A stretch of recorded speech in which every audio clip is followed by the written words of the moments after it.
Hello and welcome to the Armenian News Network Groong Week in Review. This show was recorded on November 8, 2022. I'm Asbed Bedrossian and I'm here with Hovik Manucharyan. Before we begin the show, we'd like to request that you subscribe to our YouTube channel, follow us on Twitter, and subscribe and rate our podcasts, which you can listen to wherever you get your podcasts. All our Groong links are on our Linktree page, so you can click on that and find us all over social media platforms. So if you like our shows, please share with your friends and follow us everywhere you are used to getting your Armenian news. Thanks, and on with the show. Here are the major topics we'll touch on today. We'll talk about the latest so-called peace developments. We'll talk about border delimitation discussions in Brussels and the meeting of the foreign ministers in Washington today. Then we'll talk a little bit about Ruben Vardanyan taking over as State Minister of Artsakh. To talk about these issues, we have with us Arthur G. Martirosyan, who is a senior consultant with CM Partners. In 1994, after graduating from Yale University, he joined Conflict Management Group and Harvard Negotiations Project and has since worked on conflicts in the former Soviet Union, the Middle East, the Balkans, Africa, and Latin America.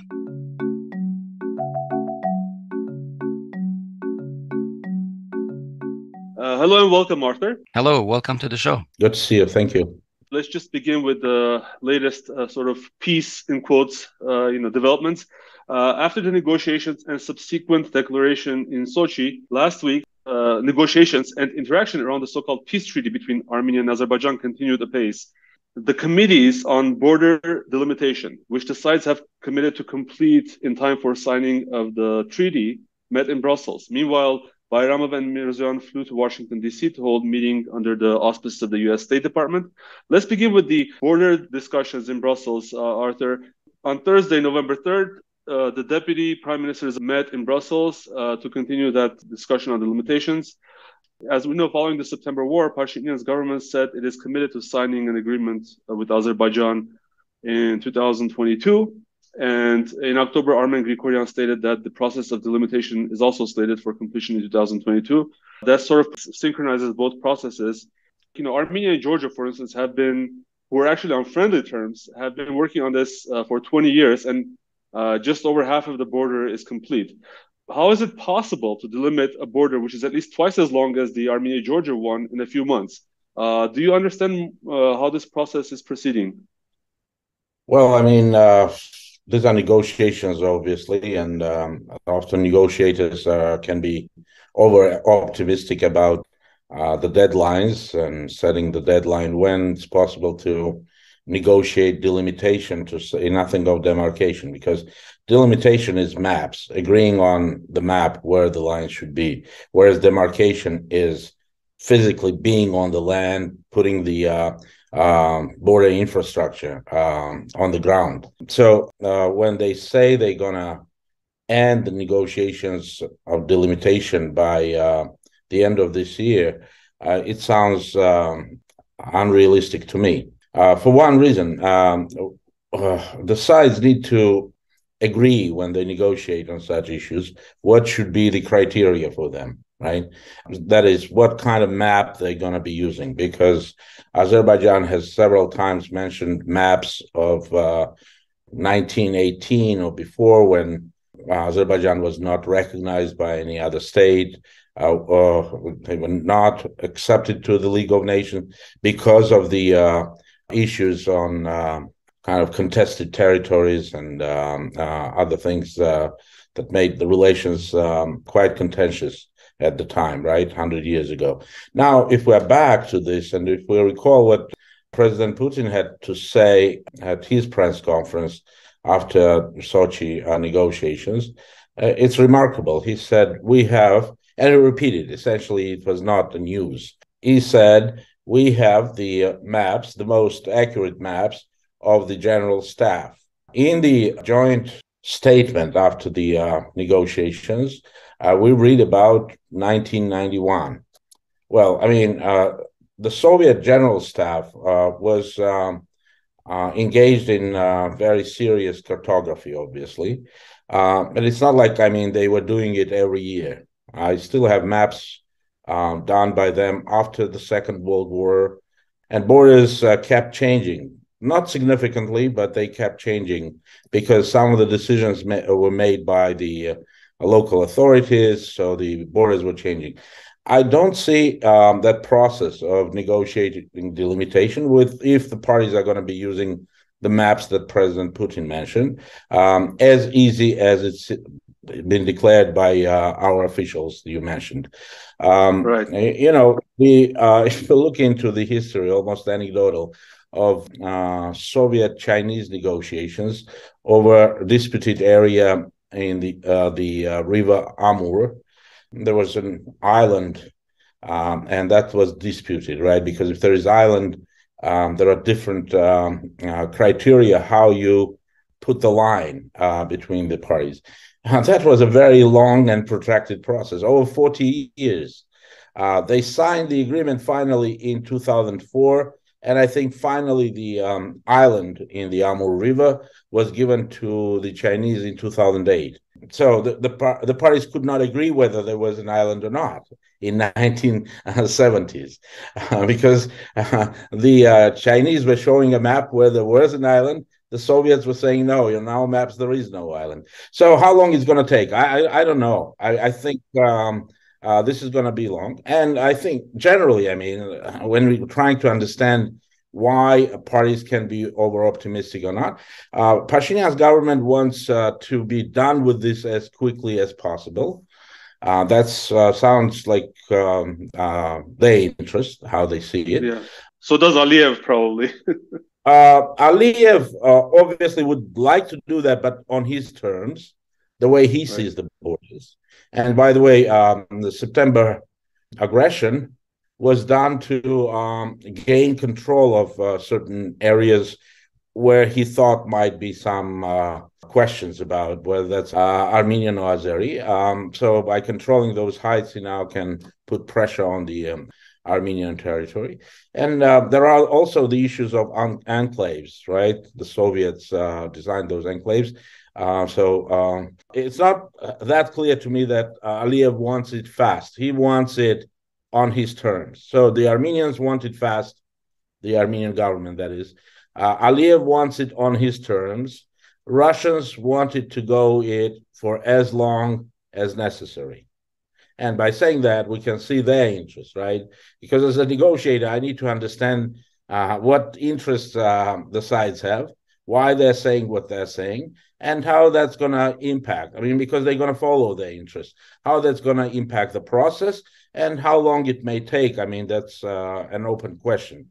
So rather than saying whether that's possible or not to have it by the end of this calendar year, I'd say follow the interests. So the Russian interest is important here because if they're the mediator with particular interests, right, it's a difficult situation. Typically, you expect the mediator to be neutral on certain issues. Here, we have a mediator who has interests. And that goes not only to Moscow, by the way, that goes to Brussels and Washington, or I don't want to use the collective West kind of approach to this because there are some nuances and differences in positions. What are their interests? I mean, why are they saying what they're saying?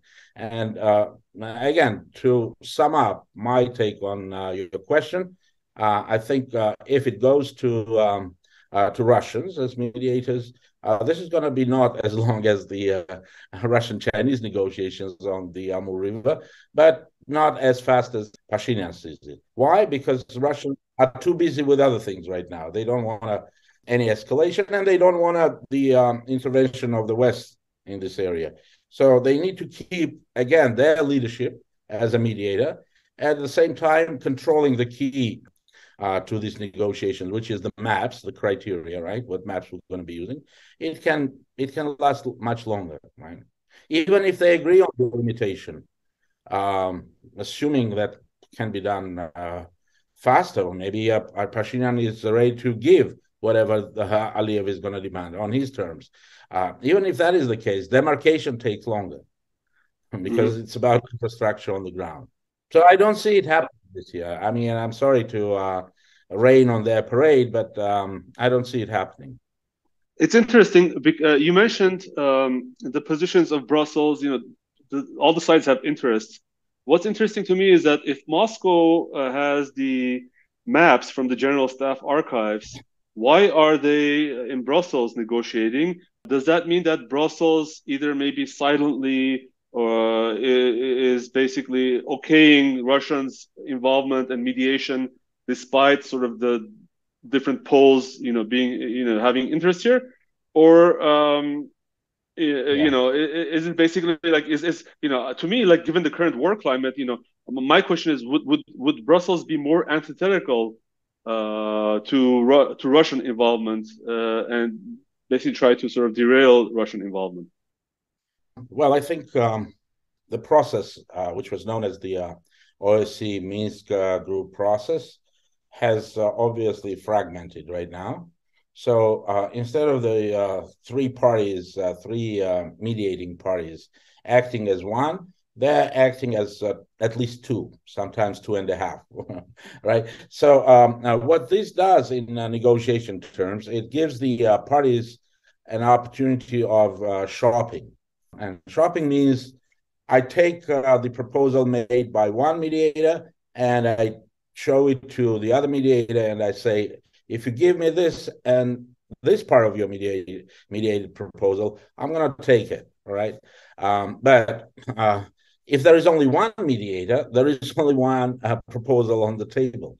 Right. So now there is that competition between Moscow and the West, or EU and the US. You bet. I think one of the agendas behind this is to put pressure on the Russian side to find a deal, essentially, and that's the West's point of view, to find a deal that will make the Russian presence unnecessary, right? So the sides can say, we don't need you, Russians. Neither your peacekeeping nor your presence is welcome here. That's because they have different interests. Again, I mean, we don't need no stinking maps. They're antagonistic. Obviously, Brussels doesn't have maps, even if they use, as they were claiming at some point, the GPS or whatever, the Google Maps. Google is not drawing the lines of maps. Google is taking maps that are submitted to them, and it's taking it as its basically baseline to put the maps. But yes, if you are driving on along the border with Azerbaijan, often you can see that your GPS might be telling you that you are in Azerbaijan. I don't know if you've experienced that. So it's not like, what is it based on? Obviously, it might be based on maps that were submitted to Google by Azerbaijan. There is no other explanation. So, like, I mean, there is some kind of carved in stone map between the sides. This map, I mean, could not be agreed on in 1821, right? In that period, could not be agreed by the sides, although Azerbaijan somehow has been making references to that period. Not clear what kind of map they have in their minds. We can imagine what it is, but I don't think it's going to be acceptable as criteria because it was not internationally recognized. So they're going to go back to Putin's general staff maps. I mean, I don't see how they can negotiate. Well, I mean, they can continue talking about certain things. But the maps, if maps are the Russian maps, they need to take that map and be working on that map. Whereas, do we recognize all the lines on that map drawn by the general staff? And the general staff was not the body that was recognizing administrative borders between the Soviet republics. It had to go through this very convulsive process of bureaucracy, right? Soviet bureaucracy, confirmed by the Communist Central Committee, and then kind of somehow agreed that this is going to be the border. And some changes were even made by the agreement of the local authorities based on who was using the land for what purpose, right? I mean, if you were using it as a pay sharing, or pastures for your animals, and we're using for water. Well, I mean, it's very complicated the way this was done. But then the general staff would use what recommendations were made by the because the entire country was run by the Communist Party. So the Communist Party, the decision maker was on the issue was the some bodies or agencies of the Communist Party, not the military. I mean, the military did not have a say on that. So, I mean, a simple answer to your question is this competition for mediation between Moscow and Brussels and Washington helpful? I mean, it is giving more opportunities for parties to meet and to choose what proposal they like and continue talking. Talking is not bad per se, but where the decision is going to be made, that's a different issue. So who is the lead mediator in other ways? And after Sochi, it was clear that Russians made it very clear to both parties that it's going to be them. Okay. Well, actually, very soon after Pashinyan met with Aliyev in Sochi, Foreign Minister Ararat Mirzoyan announced that he will meet with Azerbaijani counterpart Ceyhun Bayramov in Washington, D.C. this week. And that meeting happened today, November 8th, 2022. So far, we're not aware of any public statements other than reaffirmation of the statements in Prague and Sochi. And in Sochi, basically, they resigned from the use of threat of force, and they agreed to resolve issues based only on mutual recognition of each other's territorial integrity and inviolability of borders. Prior to the Sochi meeting, Russia had indicated that it would support a special mention of Artsakh in the declaration. There were also references by Pashinyan to a 15-point declaration, which would also prolong the duration of Russian peacekeeper deployments. But these things didn't happen, and Putin indicated disagreement among the sides as the reason for it. The sides in Washington continued their negotiations, like you said. How can Pashinyan's statements make sense that both Western and Russian proposals are acceptable to Armenia? I'm a little confused about what the tactics are of his negotiations. Can you explain? Well, I mean, I don't know if the question is to me or to Pashinyan because he's the negotiator. I can only say what, as an observer with very limited information on what is taking actually place when they sit down and talk. Because there is no real transparency, and not that I expect that kind of transparency.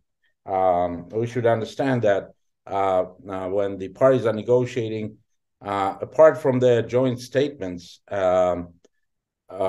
statements that they both have agreed on, not much is known on what they talk about behind closed doors. So let's start with Putin and why Karabakh didn't make it into it.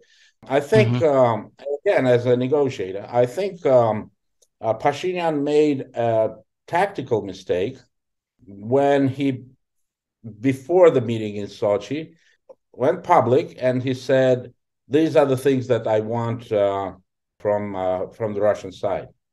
He repeated that when he was meeting with Putin, reading out. Well, tactically, it seemed like, I mean, he was saying all the things that were in the interests of the Russian Federation, right? He was making references to Putin. This is what you said. We want this in here, and even prolonging the peacekeepers for 20 years should be the Russian interest. And then there is a question why Russians would say no to that, and the explanation again from the negotiation and mediation perspective is very obvious. One big interest that Russians have is reconfirming their role as the lead mediator. If you're going to, and they have other interests too, but as the lead mediator, you need to do everything so that whatever you put on the table is acceptable more or less to both sides. I mean, imagine if Putin and Pashinyan agreed it's going to be for 20 years, and they come to the table and Aliyev says, thank you, and leaves. Totally unacceptable for Aliyev and Azerbaijan if that kind of... so they don't even have a formal mandate from Azerbaijan to have the peacekeepers. The only kind of base for it is the this November 9th, 2020 joint statement, right, where the Russians take on that role as peacekeepers. So Putin cannot say that. It's not in his interest, because the immediate interest, yes, it is in Russia's interest to stay there longer, but his immediate interest is to be there as the mediator acceptable to both sides. So if I'm a negotiator, and now in Pashinyan's shoes, why should I say something that I don't see the mediator or the other side accepting? I mean, doesn't make much sense. Unless you want to corner them, unless you want to gain some PR points for your local constituencies and say, see, we were offering Russians what they had said, and they didn't go with that, right? So it's kind of again blaming Russians for it. But again, you need to understand what's do you have yesable propositions? That's what we call yesable proposition to the other side or to the mediator, or you go with your wish list, right? And that's what he did. And tactically, that's, I think, a mistake. You go with your wish list, and then this is not done, this is not done. There's nothing on the prisoners war. There is nothing. Karabakh is not even mentioned there. There is no reference to the November 9th, 2020 joint statement even. So all of that is gone. Does it mean that Azerbaijan has more power at the table, more leverage? Yes and no. I think, as I said, Russians, as mediators, want to make sure that whatever they say, when they want text that, right, when Lavrov goes to Mirzayan, gives him the text, and they say, yes, we're fine with it, goes to Bayramov. Bayramov says, no, this should not be in the text. Then they take another kind of draft of the text, now taking this, and then they make one final. This is the process of all such negotiations, right? When you have a joint statement to make. Now, Russians are following exactly their interest. Look how Putin responded to a question about the peacekeepers during the press conference. I'm not quoting, this is not verbatim, but very close to what he had to say, the message. If the sides can come to an agreement and have kind of peace between them, and our presence is not going to be necessary, we'll be out. But if the need is going to be there partially, or if the sides are going to feel that our presence is going to be necessary, we will then renegotiate or come to an agreement. So in other words, why talk about things that still have life term of a couple of years, right? 3 years now, that can spoil your positioning as mediator when you can do it later. More important, again, for them is to make sure that the sides agree that they are the mediators. That's how I see that part. And why Karabakh was not mentioned there? Well, I guess, I mean, our powers that be, they've been talking about this issue not being essential anymore, that Karabakh, Artsakh should be negotiating on its own. Armenia should not be involved in any of this. So if you have that kind of position, and the other side is adamant about its position, what the mediators do, they go by what's going to be acceptable for both sides. On that point, you were mentioning a little earlier, does Aliyev have more or less power in the negotiations? It seems to me that the current set of drafts and negotiations are following from the 5 principles that Aliyev mentioned 6-7 months ago, right? And then Armenia added 6 more principles to it. Mostly, I'm not sure if they can be called principles, but they were all rejected. So all of the drafts are happening based on the 5 points, and they keep being reaffirmed as the 5 points have been accepted by Armenia. So that is the basis for negotiations. Well, I think was it Armen Grigoryan was saying that there is no such thing as a Western or Washington proposal on the table. There is the Russian one, and then there is the Azerbaijani one. That's very recent. I mean, I think a day or maybe 2 ago, that's what he said. Well, I don't know. We don't know what's on the table. I mean, what proposal? I mean, and I think the Washington proposal was leaked by Deval, right? I mean, he mentioned that there is this proposal from Washington. I mean, when you look at this situation, again, we over fixated on the agreement itself, right? I mean, assuming that once there is an agreement, it will be peace, because here is it on the paper. Well, I don't think it works that way, and I don't think it's going to be easy to pull out a document of kind of reflecting the complexity of issues and disagreements that the sides have until now. Yeah. So I don't know. I think I mean it's one thing what they're saying. We're hoping that this is going to be signed soon. It's another thing how the process is structured and where are the stumbling blocks, right, when they move on. And some of the stumbling blocks are related to very different interests that the kind of major regional and powers generally and superpowers have in this region, right? What do they want out of this? Why they are paying so much attention to it? What are their interests? Again, let's focus on interests, not declarations of kind of values, principles, although some are very important. You mentioned, for instance, that the Sochi statement, joint statement, mentions non-use of force, not threatening with force and whatnot. That's one principle that we've had for so many years, right? It was written in so many even agreements between the sides. I mean, if we take agreements from before, it is in the UN Charter, after all, but we've seen wars, we've seen fighting, I mean. So I think I understand why Armenians are so much fixated on what's written in the text, what does it mean and whatnot. Right. And I'm saying until we see the final, what they've reached, all of these are interim statements that really may not fully reflect what we're going to see in the end when we have the agreement, if there's going to be one. Okay, so you mentioned that we should also watch the interests of all the involved parties. And earlier you mentioned that perhaps the US and the EU interests might be diverging. In fact, last week we were talking to Benjamin Boğazyan on our podcast, and he brought up a small nuance that I think is worthwhile exploring here. He said the EU leaders and negotiators were surprised at the so-called Sullivan Plan, the name given to the Washington-backed plan, which would put a deadline on negotiations and signing of a treaty. Benjamin said that the EU reps didn't favor a hard time limit, since that would essentially translate to endorsing the use of force if the deadline expires. The question is, do you think that there's a difference between EU interests and US interests in all this matter? Well, I mean, different experts say different things. I mean, have you seen these proposals? I haven't.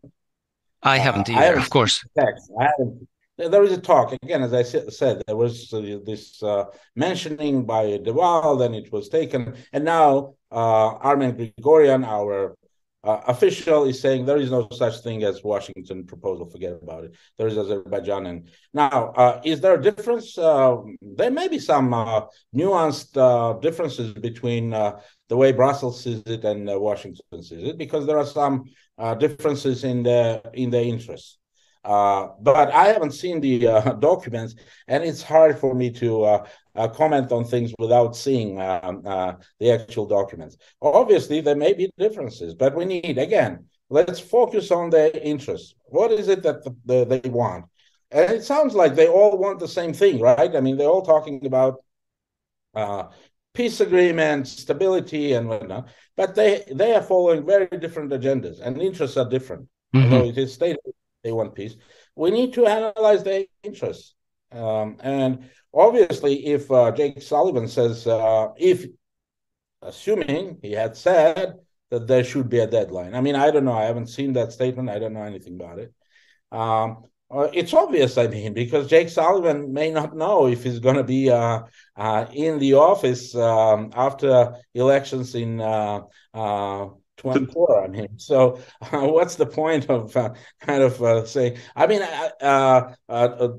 we see this process. I mean, as if some people who are looking into a long future, right? I mean, when we talk about interest, right? Long future. No, they in most cases they are driven by their short-term interests. I mean, we can start with Russia. I mean, their interest in Turkey and Azerbaijan, why they want to keep this not escalating to a point of renewed fighting so that they are not dragged into another hotspot for them, right? I mean, they have other many headaches now with Ukraine to solve. So their short-term interest is keep the status quo, okay? Stop shooting Armenians and Azerbaijanis. Mm-hmm. Let's keep where things are. I mean, the West has many interests, and here are maybe differences, right? The major interest that European Union has, and we can talk about that interest because it's been documented. I mean, it's not me speculating about it. It's been documented, right? Because on July 18th, we saw President of EU, Ursula von der Leyen, go to Baku. Very warm welcome from the authoritarian and corrupt Aliyev. They were talking about expanding the supplies of oil and natural gas. And then Aliyev came with a statement that this process should be prolonged beyond 2027. So, and then we saw officials, European officials, German Foreign Affairs Minister Baerbock was in Kazakhstan, in Uzbekistan. So their idea is, let's get this oil and gas, go through Azerbaijan, go through Turkey, so that we have an alternative to the Russian supplies. Because the issues on energy issues are not going to go away in 2022. They're going to still be struggling with it in 2023 too. So that's their major interest. I mean, what are the U.S. interests? I mean, the U.S. interests may be oil and gas, although not as critical now as for Europeans. More for reducing European dependency on Russia.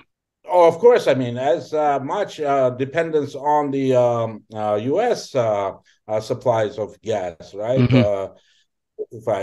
Gas. I mean, the better for U.S. companies, obviously. So for them, it's not priority number one, natural gas, because they have cut essentially the Russian supplies. I mean, if they put the kind of limits on the price of oil from Russia, and that's what they are talking about, forget about it. Russians are going to find other markets for their oil. They're not going to be selling there. So now, where is the difference? I mean, I'd say top priority probably interest for the U.S. is the one that may be shared with Israel, although often not mentioned as a player in this part, but they have their interests, and we need to follow those. And those interests are related to Iran, obviously. So right. If we can get Russians out of the region and as fast as possible, it makes things easier from the kind of enveloping Iran from all sides, right? Putting pressure from the outside on Iran. I mean, I don't want to go into the details of what their grand strategy might be, but it's very likely that they're going to be pursuing that agenda. It's actually very interesting you should mention Iran, because our next topic was that if we just sort of, over the past weeks, we have seen an increase in war rhetoric between Azerbaijan and Iran. The rhetoric preceded, of course, the sort of massive military exercises that were held on the border with Armenia and Azerbaijan over the last few weeks. And after the exercises, it has only increased, with Aliyev essentially openly warning both Armenia and Iran today.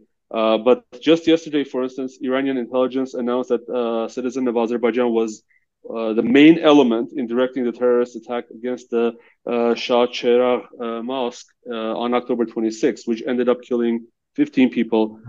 And meanwhile, today we're talking on November 8th, which is unfortunately a national holiday in Azerbaijan, celebrating the victory over you know what. But the flags of the South Azerbaijan Republic were raised in Baku, and the dictator of Baku, meanwhile, was in occupied Shushi, where he proclaimed, "We will achieve what we want. Everyone knows this, and those who conduct military exercises in support of Armenia on our border should also know this. Nobody can scare us." So very quickly, I mean, I don't know how far we can go down this, but how serious, in your opinion, is the threat of war between Azerbaijan and Iran, given what we're seeing and hearing? Can you give any sort of assessment on that?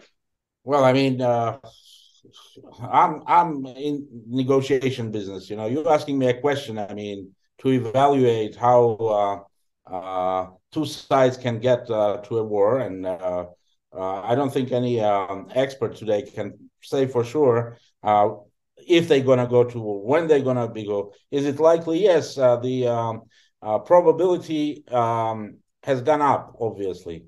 And again, I'm analyzing interests. I mean, as a negotiator, I want to understand if the sides are getting into this kind of verbal conflict or diplomatic, symbolic conflict. What's behind it? And what's behind it is the following. I think Iran has demonstrated its capabilities of mid-range missiles that can hit Israel too. And they have demonstrated their capabilities of developing drones and having even mass attacks using drones. So the bigger question is not is there going to be a war between Azerbaijan and Iran? The bigger question is there going to be a war between Israel and Iran now that Bibi Netanyahu is back in the office? And again, I mean, anyone who gives you forecasting and says it's going to happen or it's not going to happen, I don't buy those arguments. It can happen, but what's the probability of it? And I think Israelis are opting now for a different strategy. And not only Israelis, the West. We know how the West was, at least Iranians claim that the West was involved and had an active role in the recent protests. So if you cannot attack Iran from outside, maybe you can use the tactics of imploding it from within. And if you're going to be using that strategy, Azerbaijan has a special role, right? You mentioned the flags of southern Azerbaijan and whatnot. So playing the separatist card now. In terms of military exercises, yes, Iranians have been making a lot of noise. And I think, again, as from my negotiation experience and kind of knowing the Russian negotiation behavior, I'd say that because they have important short-term interests with Azerbaijan and Turkey now, and they cannot go public with kind of condemning or saying harsh words to Azerbaijan, they have delegated it to Iranians. So Iranians see this whole thing as a vital interest for them. It's not even critical, it's a vital interest for them. So if for any country that sees it's a vital interest, they should go out and kind of speak more about why they're going to allow something or not allow something. Again, I don't know if there's going to be a war, not going to be a war. It's possible. I hope that other people who gather other kind of intelligence that is not available to me and you are following that and analyzing it from that perspective. But my simple take is they're going to try implosion rather than external attack for the reasons I mentioned. I may be wrong. I mean, because there are other things that we simply do not have, as we are not as informed, and there is a huge information asymmetry on this stuff. So Iranians do have those interests. I mean, they can see how if their link to Russia via Armenia is going to be cut off, what it's going to mean for them, both in terms of first scenario, a war, where Israel and other players might try to use their northern borders, right, from the north, and what it may mean from the point of view of implosion and using separatists or other social or social, economic, or political protests within Iran. So Aliyev knows that. Aliyev knows that the West has those interests. Aliyev knows that Europeans, at least, and well, Israel too, they have interest in their energy supplies. So he's kind of. We should also understand that this is him as a political player. This bravado that they're ready, they have more supplies of Israeli weapons and whatnot, is just playing with his own public, his own constituency. I don't think in his sound mind he would want to go to war with Iran. That may be a nightmare scenario for both sides, but for Azerbaijan it can be deadly. And I don't think going to war, or Azerbaijan going to war with Iran right now is in the interest of European Union. Imagine what it's going to do to the price, oil and natural gas prices. Imagine what happens if the pipeline is going to be hit. The Armenian side didn't do that. We were gentlemen in white gloves, right, during the war, 44-day war. But the Iranians may care less about that infrastructure. So I think there are going to be some restraining and diplomacy working on deterring that kind of scenario. So let's now turn our sort of attention towards Artsakh. After weeks of public discussion, Ruben Vardanyan was appointed to the post of State Minister in Artsakh by President Arayik Harutyunyan. Former State Minister Asbed Bedrossian has agreed to take an advisory role to Vardanyan. For Vardanyan's tenure, the State Minister's portfolio was augmented also to include essentially all but the Defense Ministry. We wanted to know your opinion, Arthur. Why is Vardanyan assuming this post, and how do you foresee his tenure? What can you tell us about Vardanyan and his potential for leadership of Artsakh and his motivations as well? Well, we know who Ruben Vardanyan is. He's a successful businessman and made his fortunes in Russia. I think his heart must be in the right place. Again, I'm following public statements. I don't like speculating about things. I like to go by what we can get from the horse's mouth. He gave an interview to the Russian Kommersant very recently, and there were some of the questions that you are giving me now. So he spoke about that. So his heart is in the right place. He studied the complexity of issues on the ground and made the difficult decision that he's going to take that position. Now, as a successful negotiator, businessman negotiator, this is a very different type of negotiation, right?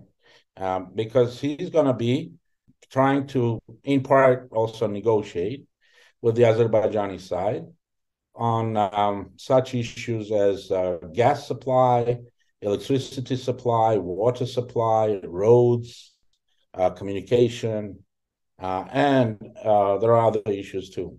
And these are not going to be easy negotiations.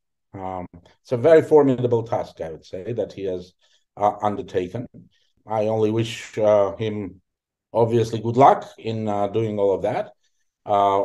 As to his motivation, he has put it very simple that he sees Artsakh as in the vital interest basket for not only the population, Armenian population there, but also for Armenia and the Armenian identity, right? That's how he framed it. It's very close how I would define the issue. The challenges are many. He's shown his capabilities in other area, right, which is more business, but also has a huge network of contacts that he might be using more even efficiently than the Armenian government. And that's not only diaspora. Yes, I think he resigned his Russian citizenship. So he must be now citizen of Armenia. I'm assuming that, right? Which allows him to travel abroad. also allows him to stay out of the sanctions pressure, right? Because he's kind of he's no longer a Russian businessman. Here's what he's doing. But that doesn't mean that he doesn't have the contacts in Russia, in Europe, in US that he can probably try to use. The most difficult task for him right now is going to be to mobilize people in Artsakh first, but without mobilizing also Armenia to support it, it's going to be very difficult, right? So I certainly, in some ways, can say that I admire someone who takes that kind of a challenge. From the other hand side, I want to make sure that it's not going to be a minefield for him, right? Because the management practices from corporate financial world and managing bureaucracy and government and in Artsakh is quite a different matter. But as I said, I wish him good luck and success. We all have vested interest in him succeeding. So any help, any support that he needs, I think every Armenian should consider honored to help him in this endeavor. One additional question, maybe. What do you think are the real expectations of him by the president of Artsakh? Well, I don't know what specifically he might expect, but as I said, he must understand how difficult it's going to be to negotiate. And with all due respect to Artsakh Bedrossian, whom I know, whom I love as a human being, as a professional, it might have been much more challenging than for someone with that capital of networks, The right? network, yeah. In almost every country and everywhere, he has some people where he can mobilize and work with. So that's one. Number two is I would think he is in some ways an outsider, right? An outsider, and most people view him as kind of a success story of making his fortune or his capital by not plundering Russia or becoming oligarchic, but using kind of legitimate ways to wealth, right? I mean, knowledge and whatnot. So the perception of an outsider coming and giving the sometimes, and I think it will be necessary, for instance, cutting the government bureaucracy, creating jobs so that people, instead of looking at the government positions, looking for business opportunities and whatnot. He's going to be much better with those skills and that skill set. So as an outsider, he can often take tougher decisions. Okay. Right? We need to shrink the. That's my take on it. There may be other motivations that Arai Karasunian has. Maybe he several times was saying that he was ready to resign. If he resigned, then the question would be who's going to be running this, right? Someone who can talk to Moscow, someone who can talk to Europeans and Washington, Israel too, and someone probably would be better at talking even to Azeris on certain issues. Yeah, and by the way, there's an effort in the Parliament of Artsakh to amend the constitution in such a way to allow for the resignation of a president without creating a constitutional crisis, and I believe that's sort of being deliberated right now. We should follow up on that next time. That also may be in the making. Let's. I mean, I don't have a definite answer of what motivated Arai Karasunian, but that may be also part of his thinking, that he may have had too much right on his plate with the war and aftermath. So he may be simply, in human terms, fatigued from all the pressure. All right, let's wrap up our topics here. I'd like to ask each of you if there's been something on your mind this past week that you want to talk about. Arthur, anything on your mind? Well, on my mind are people of Artsakh. It's not going to be easy for them to go through this winter. It's not going to be easy, not just because there might be some shortages of gas supply and electricity shortages and whatnot that Azerbaijan might be using as a leverage or for whatever reasons. But because we kind of getting at a point, and I think Ruben Vardanyan spoke about it, kind of the sense of urgency. I'm here in Yerevan, and I don't feel that sense of urgency about doing something here about Artsakh, because we had a rally the other day, and the organizers were very specific that this is not about power, this is not about changing the government, just go out to demonstrate your support of Artsakh.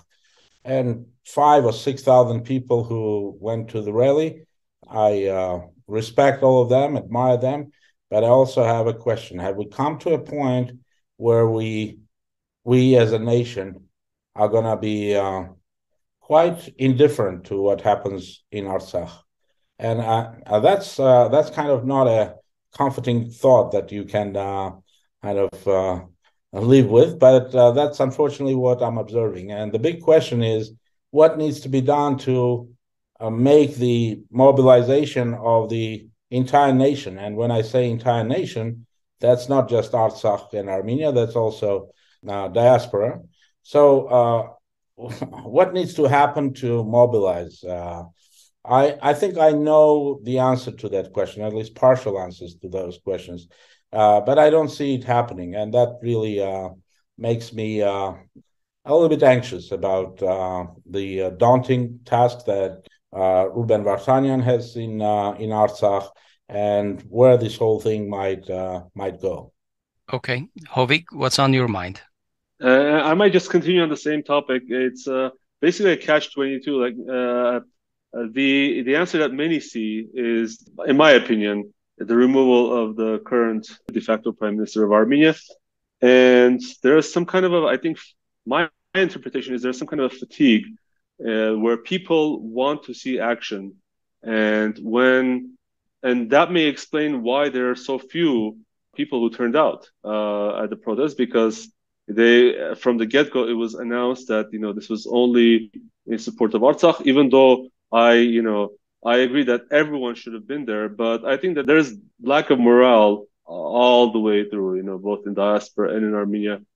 And when there is no potential for change, people, I guess, continue to have low expectations and low morale. But I also share Arthur's concerns. I share, 6,000 is, depending on what estimate you use for the Stepanakert rally, is 1/10 of Stepanakert rally's size. And considering that there are, 120,000 Armenians in Stepanakert and over 1 million Armenians in Yerevan, that's a huge discrepancy, which, it sends a bad message to Artsakhis as well. All right. We'll leave it there for today. Thank you, Arthur. Thanks for joining us today. Thank you, Arthur. Okay, thank you. Bye-bye. Let's try our hands at a take one for the intro. Hello and welcome to the Armenian News Network Groong Week in Review. This show was recorded on November 8, 2022. I'm Asbed Bedrossian and I'm here with Hovik Manucharyan. Before we begin the show, we'd like to request that you subscribe to our YouTube channel, follow us on Twitter, and subscribe and rate our podcasts, which you can listen to wherever you get your podcasts.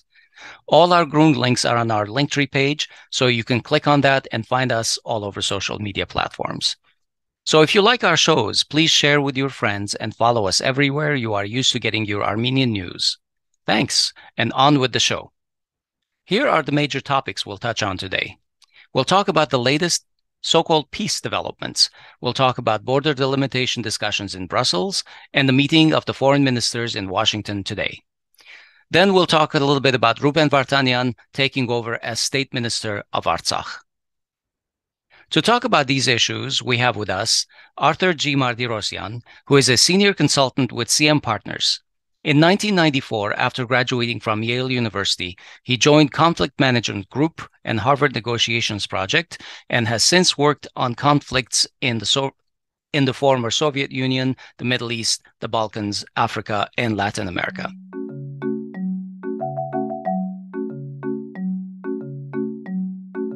That concludes our program for this Week in Review episode. We hope it has helped your understanding of some of the issues from the previous week. We look forward to your feedback and your suggestions for issues to cover in greater depth. Contact us on our website at groong.org or on our Facebook page ANN-Groong or in our Facebook group Groong-Armenian News Network. Special thanks to Laura Osborne for providing the music for our podcast. On behalf of everyone in this episode, we wish you a good week. Don't forget to subscribe to our channels, like our pages, and follow us on social media. Thanks for listening, and we'll talk to you next week.